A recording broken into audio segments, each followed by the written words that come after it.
Morning, Traveler. Morning, Paimon. Thought I'd come over and say hi, puffer, floaters, and all. Morning, Mualani. How are you so full of energy? Weren't you the one partying the hardest last night? That was last night. I got a good night's sleep, and now I'm good as new. Here, take this. It's your prize for completing the album. I picked yours up, too, to save you the trip.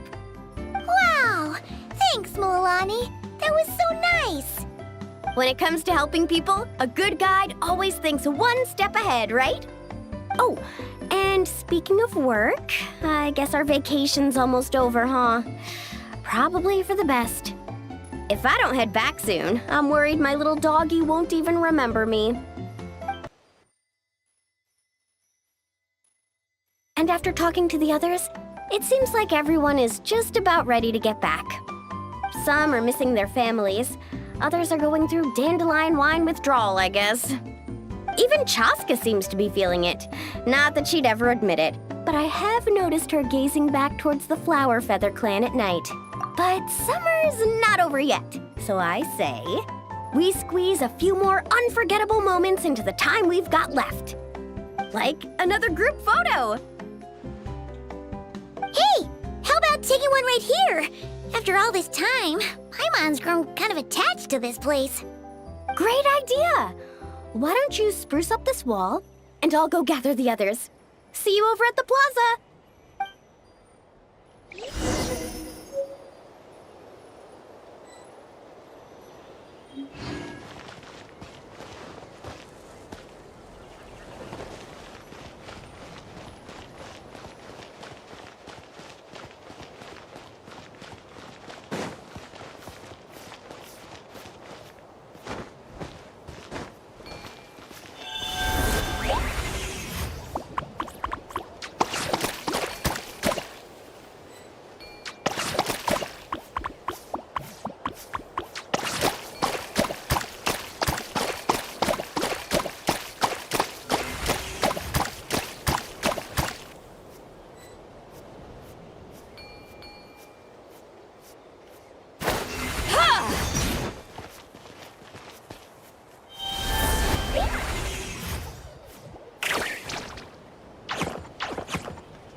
amazing!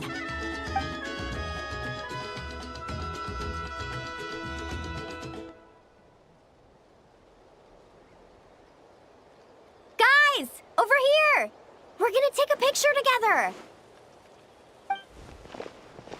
Oh, not bad, not bad. You're all looking full of energy this morning. Not a trace of bedhead or dark circles in sight. Whoa. You even look out for stuff like that? Well, what kind of guide would I be if I didn't pay attention to the details? Yeah, and what kind of bard would I be if I didn't appreciate a good drink? What's that got to do with anything?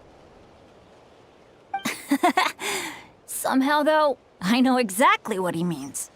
Do you really think that? Or are you just playing along to keep tone-deaf Bard happy, too? I see no harm in a bit of nonsense. Here, put on this Asha headband. It's a souvenir from the rest of us.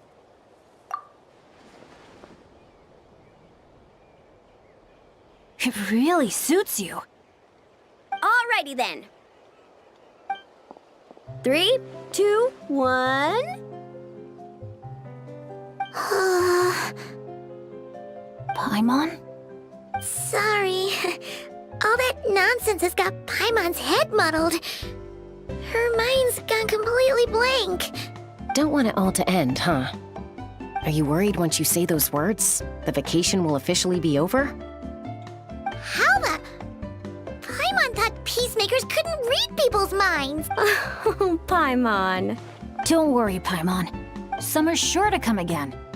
Just like you said when you made that wish to the Pyro Archon. Even though we'll all be going our separate ways, as long as we cherish each other's friendship, I just know that our paths will cross again. Bennett's becoming quite the talker, huh, Professor Venti? Well, I wouldn't dare take credit for something like that. Your tone would suggest otherwise. Come on! Paimon was just starting to feel inspired! Why don't we just give it another try? Yeah, let's do it all together this time. Huh. What should we shout? Sounds good! 3, 2, 1. Lucky Star!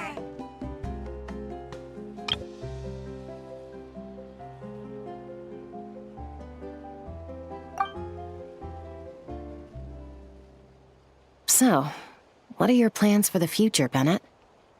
If you're having trouble deciding, you can always park it in the People of the Springs for a bit. Or however long you want, really. Thanks for the kind offer, Moalani. I actually went to see the Pyro Archon to tell her how grateful I am for everything she's done for me. She told me that the domain we entered was an abyssal simulation of the Mare Javari. It was extremely unstable, and now it's completely gone. Later, when we got on to talking about my future, she said I was more than welcome to stay here in Natlan, but also that she would respect my decision, whatever it turned out to be. And after thinking it over, long and hard, I've decided to return to Mondstadt. You miss your dads, don't you? That's definitely part of it. I promised to tell them everything that happened on this adventure, and I can't go back on my word. But also, when I said goodbye to my mom and dad, I promised them I'd become the most legendary adventurer in all of Teyvat someday. And no adventurer should stay in one place for too long. Bennett. What if your luck starts going downhill again the moment you leave Natlan? It's fine. The warmth and kindness I've experienced on this adventure is enough to get me through all the challenges that lie ahead. As I attempt to shape my own fate, I want to take that same kindness and pass it forward. That's something I've always believed in. Hear, hear! To our leader! To our leader, Bennett! Cheers!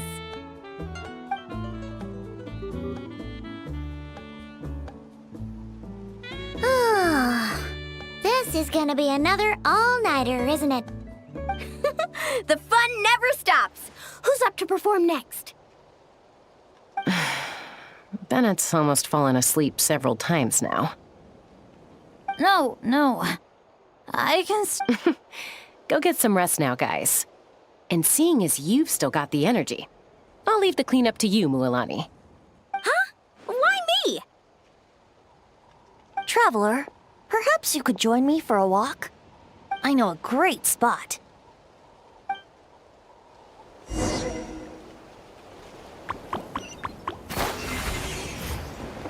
Let's burn this breeze.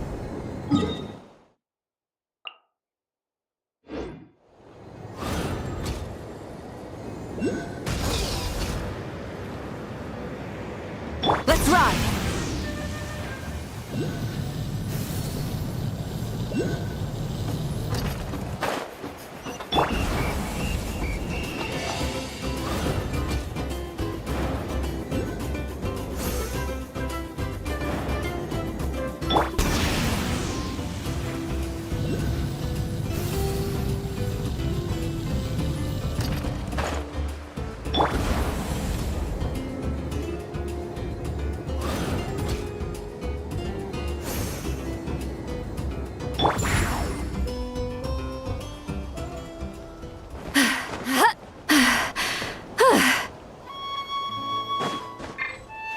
All right.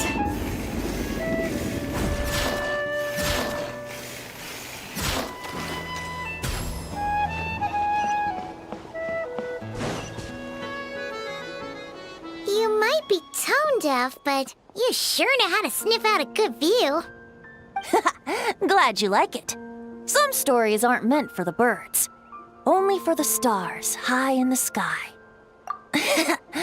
More like a story that begins with time itself. Long, long ago, time began to write the story of this world. To her, all living beings were equal, both in their value and in significance. Like an ancient scroll, she engraved upon her memory all people, all events, all encounters, and all farewells. Back then, as an animal spirit, I had a chance encounter with time at the Thousand Winds Temple. Hearing my wishes, she entrusted me with fragments of her power and authority. Sounds like you've heard the story of time and the wind before. Charming, isn't it? Through the memories engraved in rituals, poems, ruins, and ancient texts, the same beings she considered so insignificant have met her, time and time again. So, this is the story you wanted to share?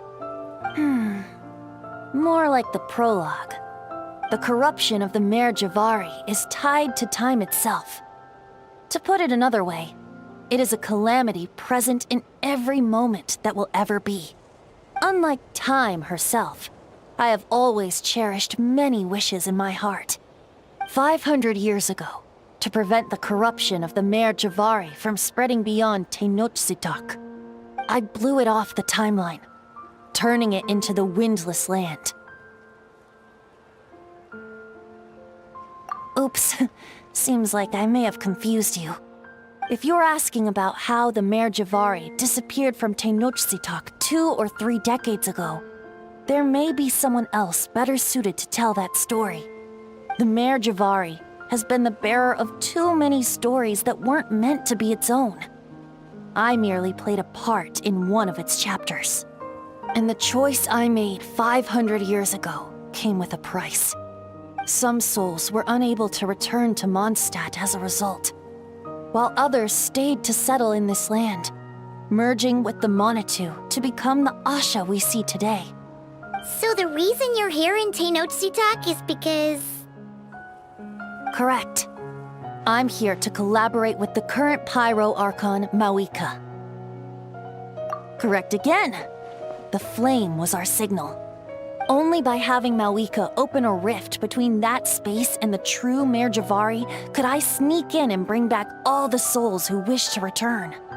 As for my little trick of bringing back memories as well, it's not the first time I've pulled that off.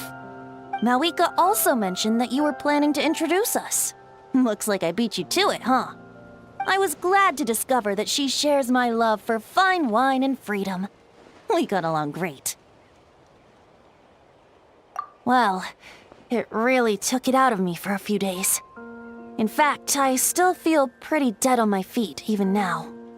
Oh, Really? But thinking of all the Aphra mead and dandelion wine still left to drink, I suppose I can hang in there a little longer. You don't look that tired to Paimon. So, don't think you can just pull out that little excuse and we'll suddenly foot all your bills. Oh, how you wound me, Paimon. You'll hook me up with some good liquor, won't you, traveler? I suppose to protect Mondstadt, and that everyone who wishes to stay there has the freedom to choose their own path.